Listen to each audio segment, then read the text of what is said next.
Be sure to watch my TED Talk on londonreal.tv. In London, technology is the Silicon Roundabout. Introducing a new talk show dedicated to the people of the London technology startup scene. Silicon Real. Each week, interviewing entrepreneurs, venture capitalists, financial technology, accelerators, and incubators in an exciting three-person format. Learn about the people behind the innovation. Locally filmed, locally sourced. Silicon Real. It's about the people. This is Silicon Real, the weekly talk show dedicated to the people of the London technology startup scene. I am Brian Rose. I also host London Real. It's the same studio, but we have not just tech people. We get rock stars in here, politicians, authors, whistleblowers, filmmakers, you name it. We actually just had the actor John Cusack tweet out our trailer for this week's video, which is a CIA officer turned political activist. So I just wanted to thank John for that. And I love your movies, John. Better Off Dead is my favorite. Have you seen that movie? No. It's a real old one, so it was a fraternity classic where I am. But anyways, that's at londonreal.tv, so check that out. But today we're here to talk tech. Colin Powell, my usual co-host, is off in Toronto, so it is today we have Andrew Tarver, who is the founder of Bold Rocket, which provides expertise, guidance, funding, and delivery structure to startups from your new offices right around here on Great Eastern Street. If you can't find it, it's the one with the Bold Rocket in the window. Rocket. It's got a big orange rocket in the window. Andrew, you were formerly the CEO of the financial services company Capco. Before that, you worked for UBS, Accenture. You have some finance background. You were on the show about 6 weeks ago, and I hear now you can't even walk down the street without people asking your name, and you're famous now, right? Yeah. What fame does to you? Do you have any advice to Claire before we kick off here? I mean, how was your first time here? Was it, a lot of fun? Huge amounts of fun. Well, of course, I'm back. Yeah, you're back, right, for the co. So anyways, thanks for being here. On with the show. Our guest today is Claire Cockerton, who is the co-founder and CEO of Innovate Finance, a City of London-backed movement for a more balanced, resilient, and accessible financial services sector. Here for that. Before that, you were deputy head of Level 39 Technology Accelerator in Canary Wharf. I love that space. I've been out there. I mentioned I met Eric a year ago there. I know James Dawson from an Open Fin. I think I've had the coffee from the iPad, so that's awesome out there. Before this, you worked for Richard Branson, for The Guardian. You have an MBA from Imperial College here in London, but you're from Canada. Claire, welcome to Silicon Real. Thank you so much. It's such a pleasure to be here. How was that introduction? Pretty good, huh? That was great. Yeah. I'm getting known for those. Before we get started, I just want to say we are having a banner month here at Silicon Real for women in tech. You are the third woman in 3 weeks in tech, and I just wanted to throw that out there. Last week we had Sandy Carter of IBM. She's like, literally her role is social business evangelist at IBM, and she had a lot of cool things to talk about how a really big and old company, I reminded her, looks at social and how companies are dealing with, crowdsourcing, social, mobile, and stuff. So that was cool. And before that, we had Diane Perlman at Microsoft Ventures. So that's kind of Microsoft's incubator. So it was cool to have her. But let's talk about Innovate Finance. You had George Osborne, the Chancellor of the Exchequer, out at Level 39 last month to introduce you. He's a good speaker, isn't he? Gosh, he's a great speaker. I was like listening to him, and I was like, that's why he's a politician, because he flowed, doesn't he? He really, and he gave you guys a great intro, talked about what he wanted to do for fintech. You guys launched Innovate Finance. We also had members of your organization on this show, like Lend Invest. We had Nutmeg this week with Nick Hungerford, great show. Do Dill, Digital Shadows, TransferWise. But I'm going to ask you point blank a question you probably get asked a lot. What is Innovate Finance, if you had to just define it for us? Innovate Finance is a new members-based organization devoted to technology-led financial services firms and accelerating their growth here in the UK. It's backed by City of London and Canary Wharf Group. They've provided us with seed funding, but it's an independent organization with enterprise at its heart. And really, it's designed to foster the transformation of the financial services sector here in the UK, supporting both large corporations and their innovation ambitions, as well as the pre-revenue startups who are emerging in fintech here in the UK. And we want to drive greater investment, drive more talent, drive more business opportunities into the sector, And we want to create a favorable environment here in the UK for fintech. How long has this been in the making? Is this kind of a year's process? Because these names you're dropping, like the City of London, I mean, these are very big organizations to get on board with something like this. It's been over a year in the making. Last year, Eric and I were approached at Level 39 and in the sister company, Pivotal Innovations, and we wrote a report about the fintech sector here in the UK. And we talked about the challenges and opportunities that our entrepreneurs were facing and trying to address. And we brought together 40 or 50 entrepreneurs in a series of roundtables with our champions at number 10 to talk about what the industry might need in its next phase of development. And it was determined that we needed a new convening voice, a new unifying platform, a new brand, a new industry organization that was going to foster this transformation, this technology-led transformation in the UK. And so we brought together this founding 50 group of members who designed the brand, the mission, the organizational ambitions, and together we launched on August 6th with the founding 50 members. Now, I mentioned some of the companies that have been on here that are big successes like Nutmeg and Doodle. They've just raised some really big Series B rounds and they're doing well. I mean, do you think that you can help them to do even better? Was fintech not moving where you wanted it to go in London? Is that why you exist? And what were the major problems? Well, I think the financial services sector has experienced huge trauma, both from a public perception point of view. I think consumers are in a position to try new business models and try new service providers. And I think because of the crisis, which has caused a number of constraints on big incumbent firms, these new emerging fintech firms were enabled to proliferate here in the UK. And so you'll see these new business models, these peer-to-peer lending platforms, crowdfunding platforms. You'll see us experiment with, some of the members experiment with cryptocurrency companies and exchanges. And we've been seeing this transformation happen over the last couple years.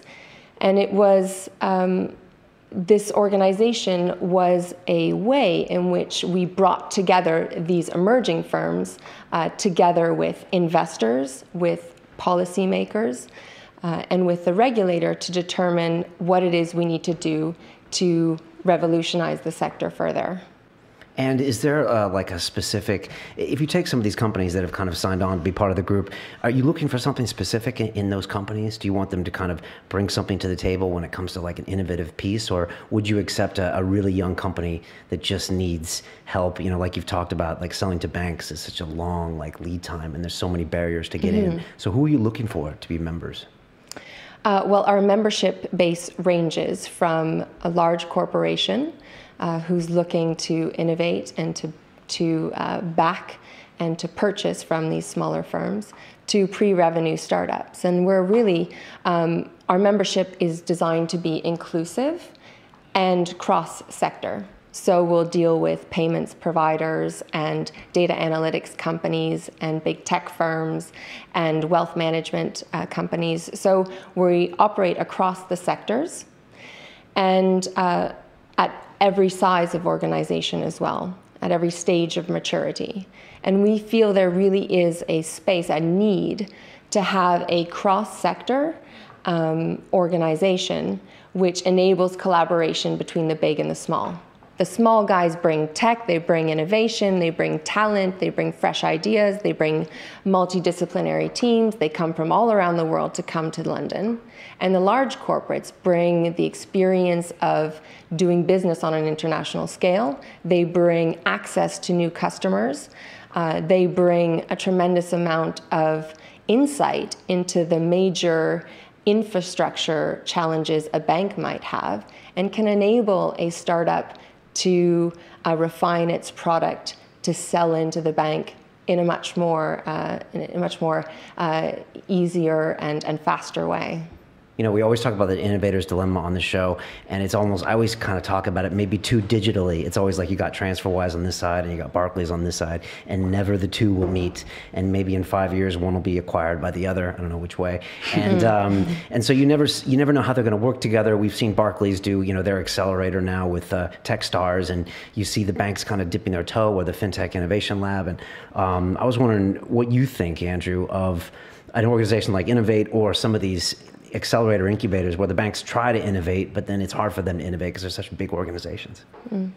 Yeah, as in, I think all financial institutions will struggle because of the culture and the legacy platforms that they have. So they've developed what they've got over a number of generations, so decades, and trying to sunset that and replace it with startup technology isn't straightforward. But it's the culture that is the biggest blocker in my experience, which is the attitude of you can do it, and you can do it really quickly, and you can break some eggshells on the way and it cause a bit of mess, is the startup mentality of just get stuff done. And the bank is very much follow regulation, don't cause a mess, make sure you got every box ticked, etc. And therefore it's really difficult. The culture side is the really difficult part, and what you need to do is bridge that. If you've got the experience of understanding how a financial institution will work, and you understand the mentality of how a startup will want to work, you have to bridge the culture more than anything else. And everything else can work okay, I wouldn't say seamlessly, but you've got to give them the freedom of working outside the bank. Don't try and integrate them in. And then try and open up platforms through APIs. APIs will change the industry. That's the key part. You've got to give access to core processing platforms within banks, financial institutions, insurance companies, and allow the startups to innovate the technology, which are modules of specific functionality. They're not going to create a new bank. No startup will ever want to be a new bank. But then you've got to ask yourself the question of what is a bank in the future? Or what is an insurance company in the future? So TransferWise, great example. They do international payments very well, very different. They're doing it at midpoint. They're charging a flat fee. Banks have got a legacy platform, probably most of them, on a business that probably makes them very little margin, if any. And all they need to do is carve out that business and plug into a TransferWise and start to do international payments through them. Will they ever do that? And there's a big question of where could they go next if TransferWise went to domestic payments. Well, that's a higher margin business. And therefore, they're starting to potentially intrude or cannibalize a revenue stream.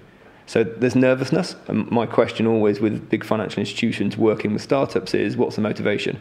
Is the motivation really to embrace a new culture, a new way of doing things, or is it to keep the enemy close? Is it to make sure that you're being seen to do something? And that's kind of, again, the challenge. The biggest corporate in our country is the government. So what's the government's real motivation to doing this? Is it to be seen to be doing it? Is it to stimulate growth within the financial full fintech economy, or is it just ticking some boxes and being there and being seen? And I'm skeptical. I've seen big corporates and I've seen governments, and I would prefer not to work with them because they're just hard work. But in the end, they have the money. They have intelligence. Is your job ultimately trying to bridge these cultures? I mean, is that really the core of what you have to do at the end of the day? Part of it is a translation job. This culture operates in a very risk-averse way. This culture operates in a very opportunistic way. This has a completely different structure, decision-making process, and I suppose part of our work is about translation. It's about information exchange. This is how this sector, these are the challenges they experience. This is how they'll view the problem and the challenge. And it is about a translation exercise. And sometimes, I think a big success metric for us will be how many partnerships, how many collaborations we're able to facilitate through our work at Innovate Finance, through our events and our accelerator programs. And we believe that we really can foster this collaboration where possible, but sometimes they won't collaborate. We believe in a competitive landscape because competition means diversity, it means resilience, means greater quality to consumers, greater choice. So even in our current state, we have many different competitors becoming part of our organization, and that's fine. And And so we acknowledge that that this is about collaboration, but it's also about competition. And that's completely fine. Why do you think so many people signed on to be with your organization? And did you design it in such a way? Because you could have done a bunch of other things, I'm sure. I'm sure you thought about doing it this way or doing it that way. Why do you think everyone is so on board with the way you've structured Innovate? Well, because it wasn't me. You keep saying you, and I think it was us. It was 50 entrepreneurs, 50 fintech entrepreneurs who said, I believe in this structure of membership. I believe in the tiered price points to allow for an inclusive engagement, whether you're a small startup or a big corporate. We have different price points for each size of organization. Because we wrote a manifesto together, and because our organization is independent, and it has been spawned by industry, and it will be driven by industry players, and it will try and address industry concerns. It will survive this year, next year, whatever an administration is here, and our current administration has been incredibly supportive of this organization, opening the doors of number 10 for our roundtables, being very receptive and responsive to our feedback, and that's a big benefit of becoming a member. We plan to bring you together and to start to articulate what are the main challenges and recommendations that our entrepreneurs are making to make this a more favorable environment for entrepreneurship, innovation in financial services. You're saying you distrust government a bit, but I mean, just noting like, the Exchequer government out there, and Boris is always out there. I mean, I don't see the American government getting behind, tech in that way. And it seems like they are at least trying to go above and beyond, to really push tech. Do you not agree with that, or do you agree? How do you rate the government from 1 to 10? 0. 0. So I think there are similarities between the tobacco industry and the financial service industry, which is the UK government makes so much tax out of cigarettes, yet they have to be seen to be discouraging. But they would never want to discourage to the point of people stopping smoking because of the tax they get. If you think about how much tax the financial institutions and the bankers who work for them pay to this country and provide for the UK government, as well as fines, banks aren't great, so they get fined a lot. We're talking billions. And how much of the government put into this program? 0.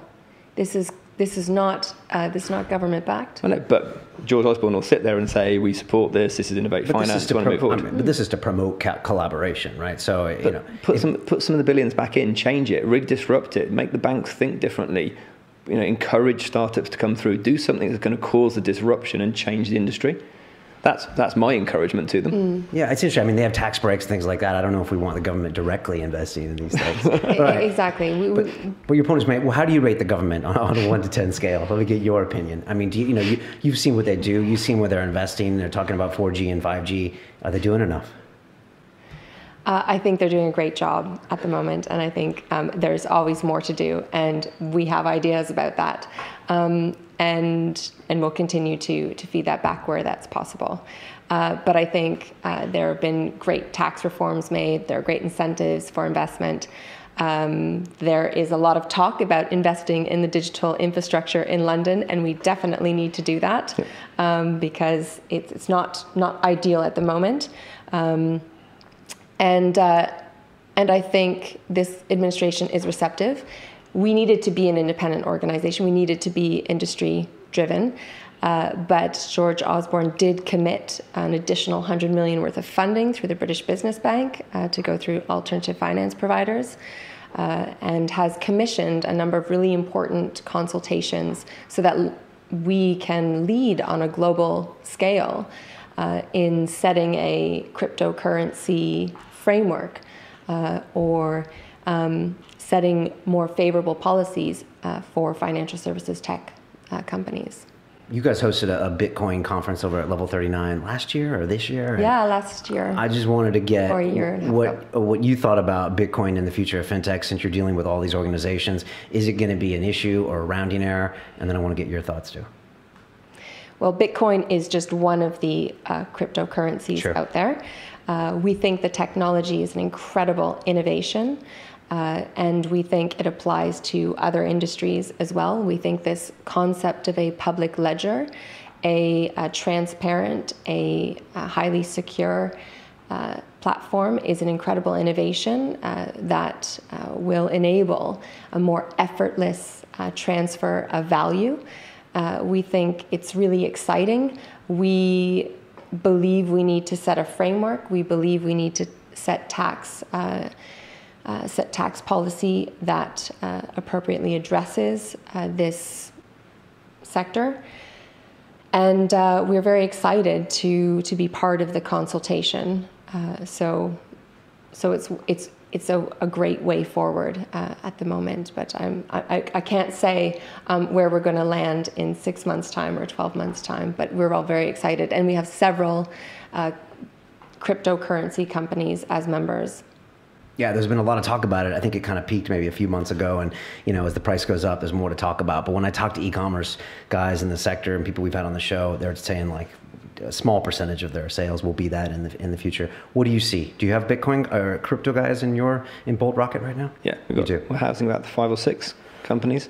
And it's interesting. I think I agree with Claire. It's the blockchain infrastructure that sits beneath it. It's not the actual currency itself. Yeah, that's fascinating. And what you can do with blockchain and where it's going and the progression of it, all the way from developing new currencies in no time at all, to being able to trade it, to being able to hedge it, to being able to do insurance on it, etc. You can create a new financial services industry off blockchain.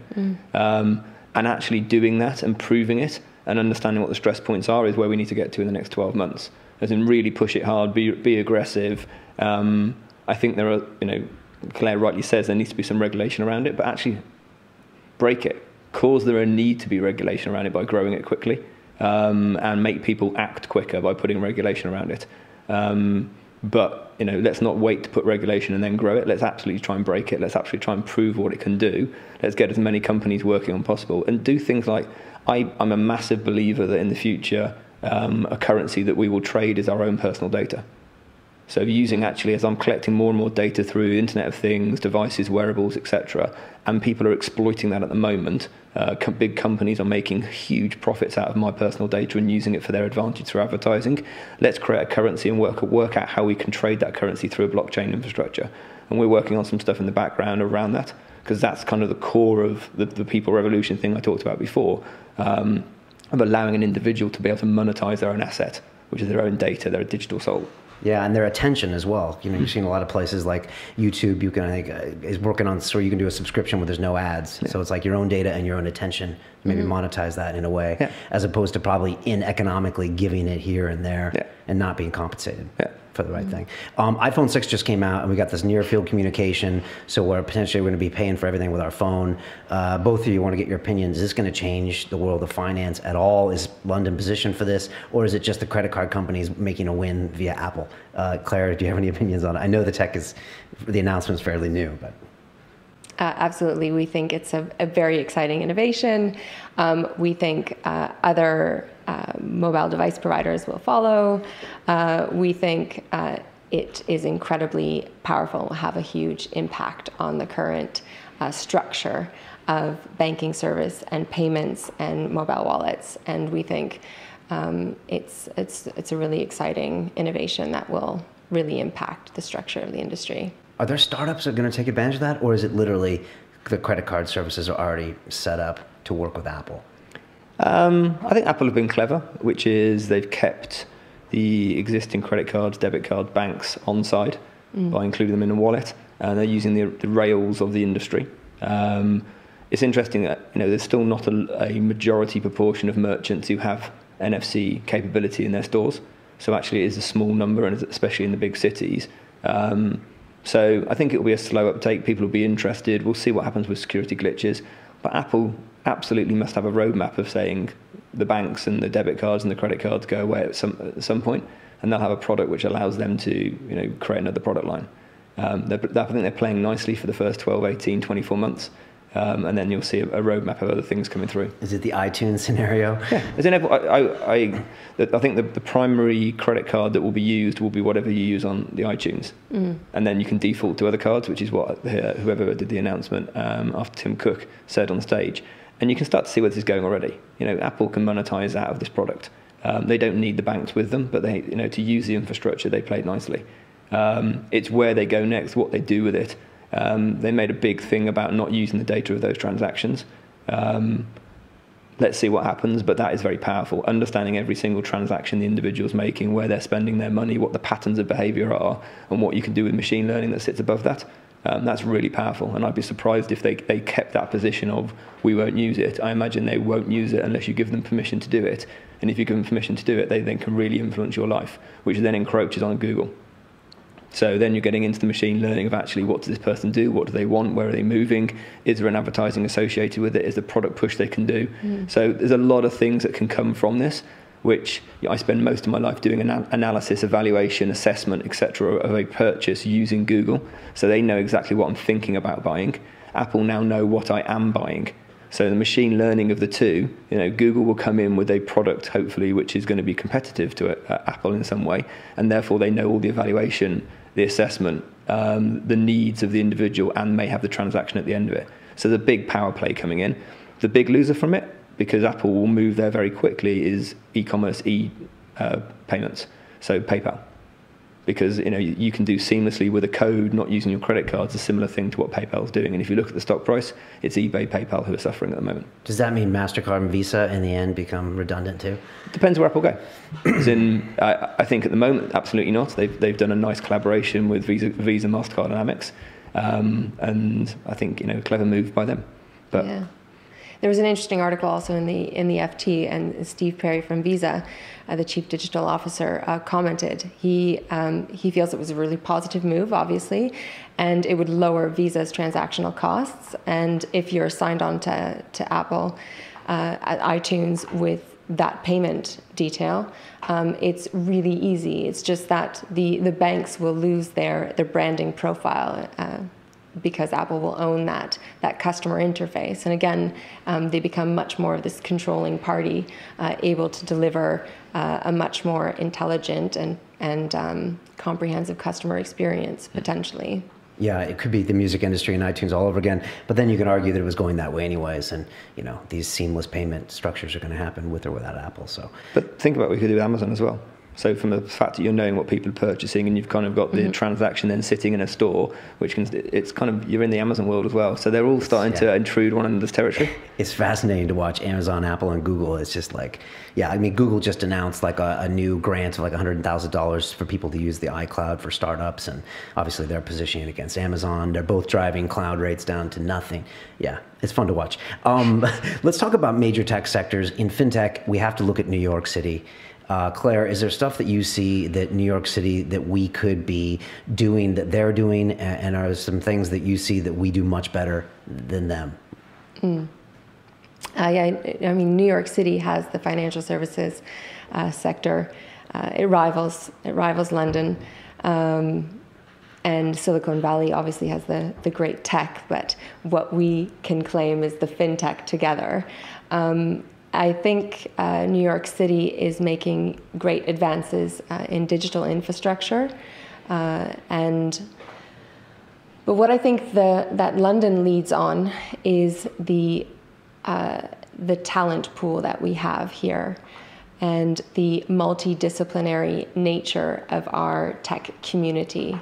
We have a really rich creative sector and a rich design community, and these elements are really important even in fintech. When we talk about fintech, we don't often talk about UX and UI and customer experience. And I think we've got a wonderful multidisciplinary and multicultural pool of talent here in London that will set us apart, and in the UK, that will set us apart when we seek to really differentiate on the fintech scene globally.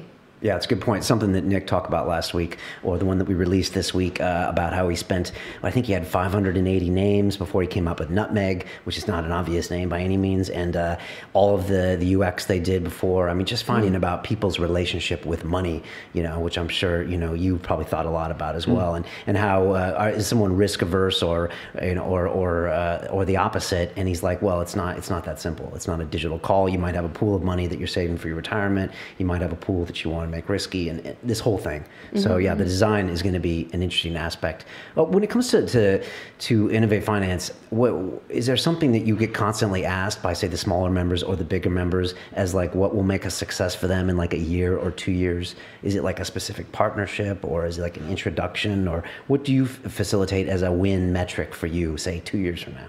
Yeah, there are a number of them, and each member has their own particular version. So that's what makes this organization a real challenge for us.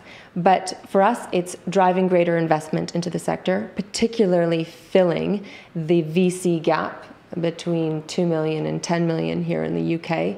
We really want to drive more investments in that sector, as well as in the IPO stage. We would also like to see more talent move into the financial services and tech sector. We want to drive talent from the universities, from the developer communities. We would love to see not just the proliferation of more fintech firms, but the growth, success, partnership opportunities of those firms. Collaboration is really important. So more and more having if a large bank, for example, declines a loan, it would be great if they would be able to refer the customer to an alternative finance provider, for example. And I think mandating those referrals is a really positive move, a policy that we could make here in the UK, which would be really beneficial for the sector. I think there are further policies that we can set that will enable the UK to flourish in financial services. And I think for us, a huge success will be a transformation in consumer perception as well. If the general public was more aware of the alternative challenger banks, of the alternative finance providers, of a different option to manage their money, that would be a real win for us. Social inclusion, being able to see underbanked and unbanked communities access finance and be more aware of responsible financial management. Financial literacy rates, if they went up, I think if we saw the decline in the need for payday loans, for example, or for some of the shorter term finance, I think if we're able to increase financial literacy broadly, that would be extraordinary. We are about to launch a program with the Open University, a fintech curriculum that we hope to open up to the public to enable everyone to learn the new lexicon of fintech and to embrace financial management, responsible financial management. So those are some of the metrics that we have, but that's this year. We have big ambitions. We need to bite off what we can chew. But the entrepreneurial spirit is at the heart of this organization. So we're going to go bold. Do you sometimes think to yourself, "What did I get myself into?" Yes. Oh, okay. Yes, I do. That's honest. That's a lot of mandates, and you have a lot of different people to try to keep happy, from policymakers and tech people and open universities, and yeah, it's big. You have some help, I hope. We do. Our team is growing, and we have incredible talent and a wonderful pool of advisors and professional service providers and academics and investors all reaching forward, all sending emails, picking up the phone, saying, how can I help? I want to be part of this. And the momentum is really growing. It means we don't get a lot of sleep in our office, but the help is coming. You know, Andrew, you're close to some big banks. When you get these CEOs of banks and they like, what am I going to do? What do you tell them they got to do for the next 5 years? Is it going to be like, you got some really hard decisions to make? Are you going to have to open up your APIs, which is something that a bank would never consider doing typically? Like, what do you tell them? Because I'm sure they ask you, you know, the crossover guy, you know?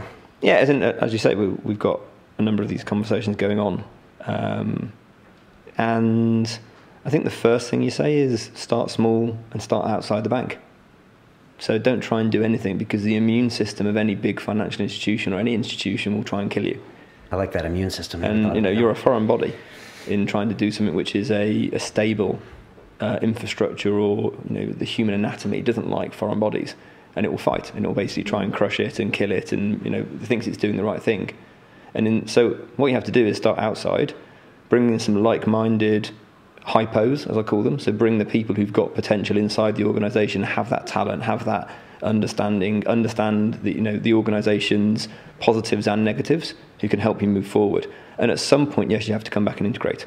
And yes, you have to open up the organisation and try and connect. And I was talking to someone this morning. It was quite an entertaining conversation of, financial institutions have spent the last 25, 30 years building up a really big, high, thick brick wall, stone wall around their kingdom, their magic kingdom. And in their magic kingdom, lots of things happen, and lots of different types of businesses are happening, just like in medieval kingdoms.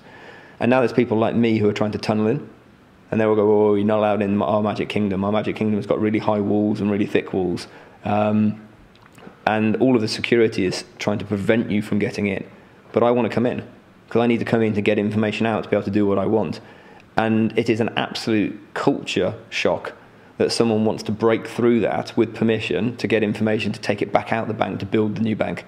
And that's what we're doing. You have to build the new bank outside the bank. And you have to bring out the information, whether it be permission by an individual customer to say, I want my transactions from the bank, I want to bring them out, and I want to do the analytics that I can't do in the bank. So allow the startups to start to do that analytics, the machine learning, the natural language processing outside, and find a way of visualizing it in a way that Nick from Nutmeg was talking about, which is a way that actually satisfies the needs of an individual. Every bank interface that you see has lots of information. Really complicated, really busy, trying to sell you something, trying to give you what you need, not quite sure which one it is, different buttons all over the place. Simplicity. Really understand it, spend time thinking about it, care about the design, the creativity, create something of beauty, of a simplicity. It's really easy to make something really complicated. It takes a genius to make something simple. And there's a great quote about that. And it's just, but you've got to do it outside the bank. And that's what I advise, which is start small, try and do it outside the bank and see where you get to. And then when you integrate, grit your teeth, hold a piece of wood in your mouth and just take it. Because that's kind of the reality of what you have to do for a few months to get the integration working, and then prove the model. And once the model's proved and you have a platform that allows others to plug into it, that's when you can start to let the startups do what they're great at, which is innovate really quickly, do some disruptive things, but in a controlled environment that doesn't damage the bank or the financial institution. Good advice. And on that same note, what do you tell the startup who's got this great idea that's going to revolutionize the banking industry, but they can't get in the brick walls? And you're talking about the bank has to lower them, but what about the startups that are trying to get in? Like, what do you tell them? Because I'm sure you deal with this all the time. That's part of the reason your organization exists. What do you tell them? You speak to people like Claire and I, which is you've got to use the connections to say, actually, is it of value to the organisation? The one thing that we probably can do better than any startup is articulate the benefit to the bank, articulate the benefit to a financial institution of this is why you should be doing it.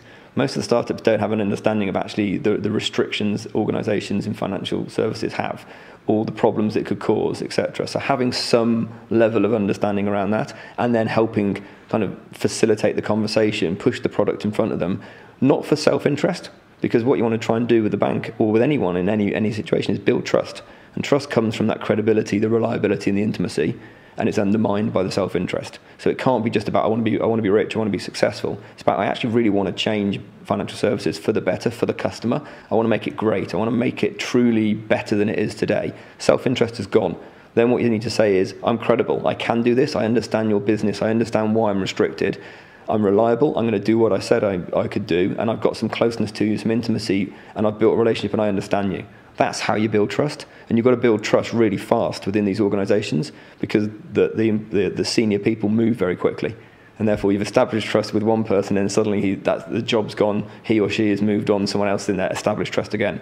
So you've got to get in, you've got to deliver. And realistically, most financial institutions don't deliver quickly, and therefore you can just show the pace of delivery. We built something in 7-8 months that probably would have taken the bank 3 years if you'd done it internally, if they'd even been successful with delivering it. Connecting it is a different challenge. One of the pieces of advice we give to our entrepreneurs and startups at Level 39 is turn your attention away from your technology. Sort of slowly fall out of love with your own technology, your own idea, and fall in love with your customer's problem or your customer's need, and really staying focused on their need, their problem, and the benefit your value proposition provides is really, really important. I think another way to help the startups sell into the banks and work with the banks is by bringing in another more established partner. We ran an accelerator program called the 3D FinTech Challenge, and that was sponsored by Dassault Systèmes. And it was a startup competition over 6 weeks' time. And the startup who participated partnered with Dassault Systèmes, and together they built a product which they sold into the banks together. Dassault Systèmes, well-respected platform provider, a long history of operating in highly regulated environments, and they partnered with the startup, very cool application built on the XLead platform, and together they had a new proposition that the banks could invest in a little bit with a bit more comfort. So those kind of accelerator programs and partnership models work really well. It provides a bit more comfort for the banks who are nervous about investing in an early stage startup. They wonder if they'll be in business in a few years' time. So that's another interesting model to help a startup move into the corporate world. And I think what we tell our corporates as well, that they need to take bets, that they do need to segment off sections of their budget to be prepared to play with and to take some smaller bets and some larger bets on. And it's important that there is also cross-team buy-in. So you have the technical team, you also have the business team involved, and you maybe even have the marketing team involved as well. You have executive buy-in at the corporate level behind the project. And that's really important. As you say, the organizational structures are shifting on a regular basis. So it's important you know what the decision-making cycle is and the decision-making structure is of your organization. Awesome. That was a great 6 minutes. I hope anybody in FinTech watches just so they can get both of your thoughts. Claire, I want to get your opinion on something. I mentioned at the beginning of the show, as far as this is 3 in a row for us, for women in tech. And I guess I'm noting it because it doesn't happen very often. And I brought it up with Diane and with Sandy, and they both had different views. And I feel like I'm not even asking the right question sometimes. And maybe you can tell me the question I should be asking. But Sandy last week from IBM said that in the States, actually, like computer science enrollment for gender for girls is down, like in the younger years. And Diane was saying we need to get women coding early on. We had Claire Sutcliffe from Code Club here, and she does all sorts of programs getting people started earlier. I mean, what do you say when people say women in tech? Are we asking the right questions, or should we be talking about different things? And what do you see from the top of your organization? Very broad question.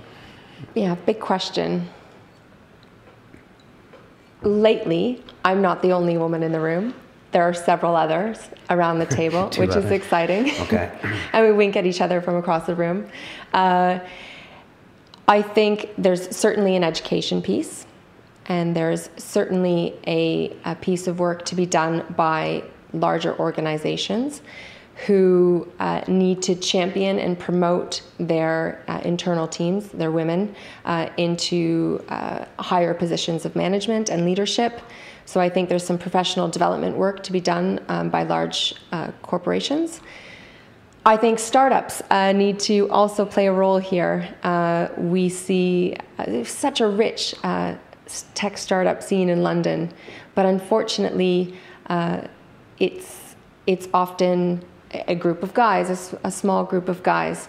And it's really important that very early on in the development of not only the company, but the product itself needs the female perspective. It needs the female perspective built into the UI, into the functionality.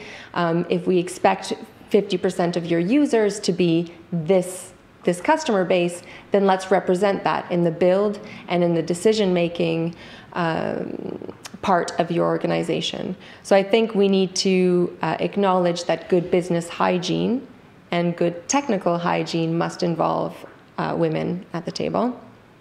I think we need to talk about it in the UK more. I think we need to share the salary discrepancies. I think we should be more open and we should say to each other, this has been my experience. I actually have experienced sexism. I have experienced discrimination, and this has been my experience, and I think we should be open with that. I think sometimes we don't like to talk about it. A lot of women don't like to talk about it because they don't. I don't want you to brand me as a woman in tech. I want you to brand me as a founder, as a CEO, as a businesswoman, as a business person, I suppose, because I don't want you to have that filter on me at all times. Yeah, Sheryl Sandberg, who wrote, Lean In, Facebook, what is she, the COO or whatever she does there, but she said even she was like, can I talk about this? Can I talk about that I'm a mother? Can I talk about all these other demands? And, she's the top of her game, in the top of, tech, but she was still, unsure about coming out, and then she was happy that she did. So is there a big stigmatism just even to talk about it? To talk about it, yeah.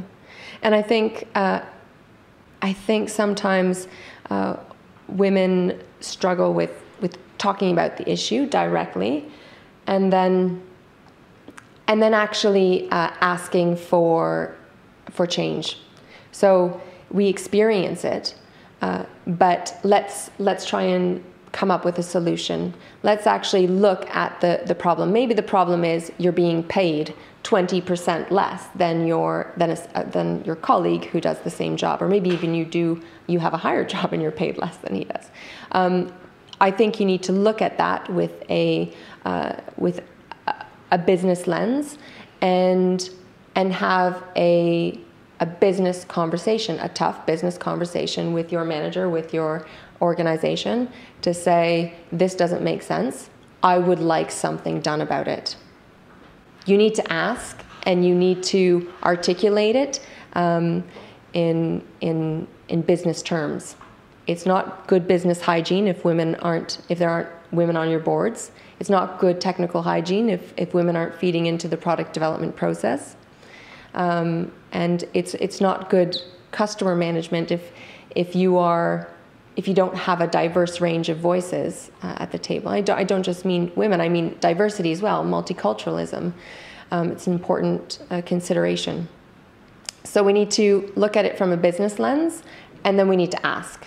And we need to say, well, actually, this is what I would recommend to solve this problem. I think we need to say that more There often. were 273 people at your launch meeting up to August 6th. How many were women?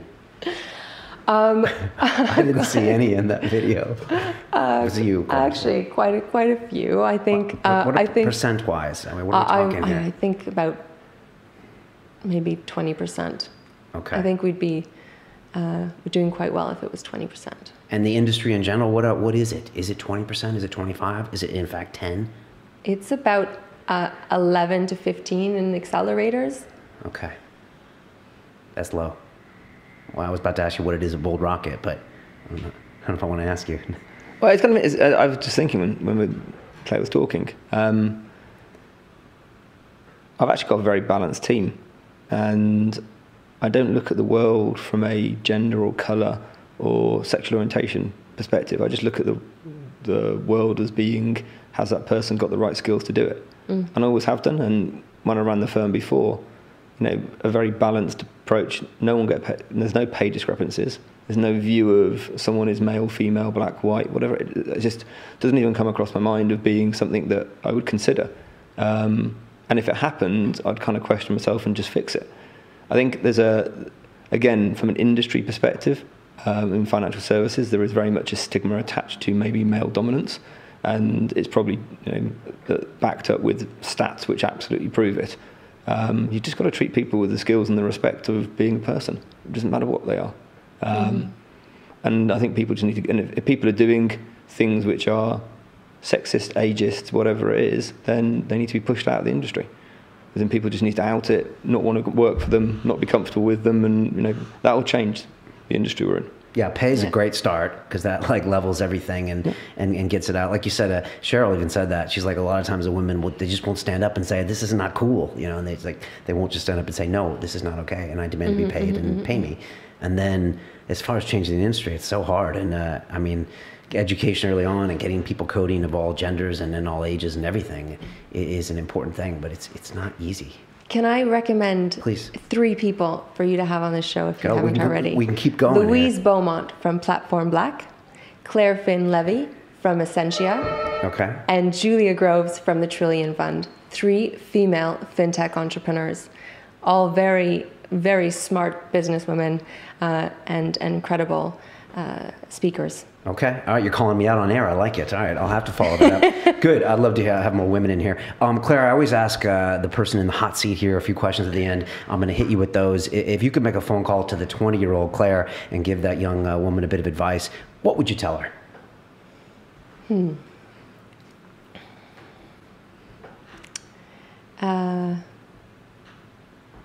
Yeah, don't sweat the small stuff. It'll work out. And trust your instincts, I suppose. Were you in Toronto then? Were you? Yeah, Did you have a tech slant at that point or not? I was studying architecture and fine art and literature at University of Toronto. I was a very curious undergraduate student, so I had a really a broad range of courses, and I studied architecture, as I was saying, and I started a sustainable architecture company. So it was my first entrepreneurial venture, and I didn't know where it was going to lead. I just knew I needed to pay my way through university, and I suppose I was just feeling out the world of business and wondering whether I was going to make something of myself, and I think I would tell myself that to trust my instincts. Good advice. We've heard that a few times before. To everyone, what is the best piece of advice you've ever received? It could be business or it could be personal. It's always the toughest question. So, Be bold. Who told you that?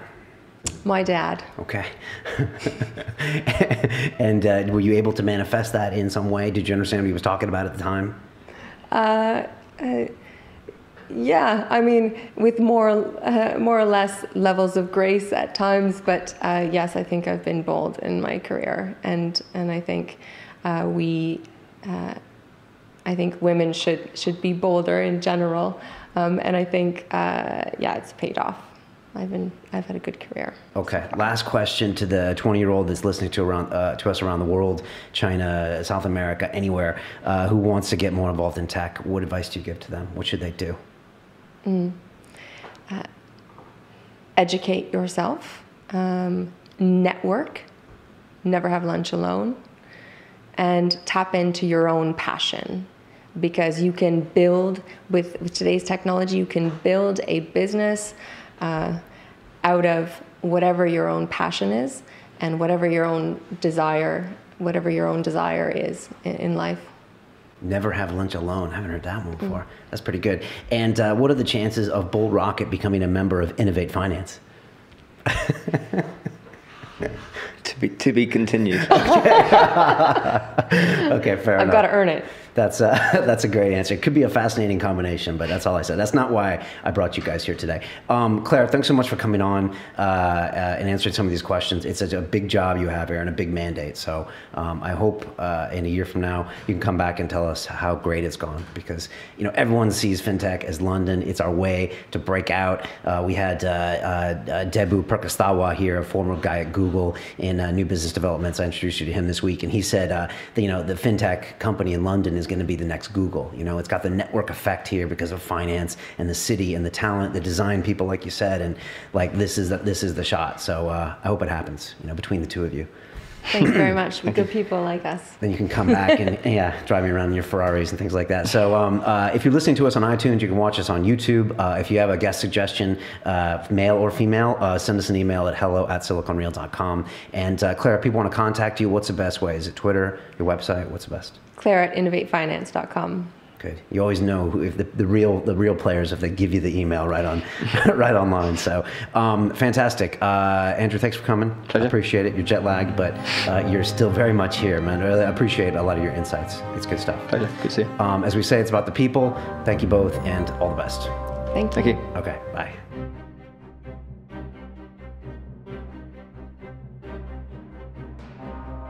When you're successful, you grow, but you can't stay the same. You always have to change. And that's why, when people say to me, wow, you've been with IBM for 25 years.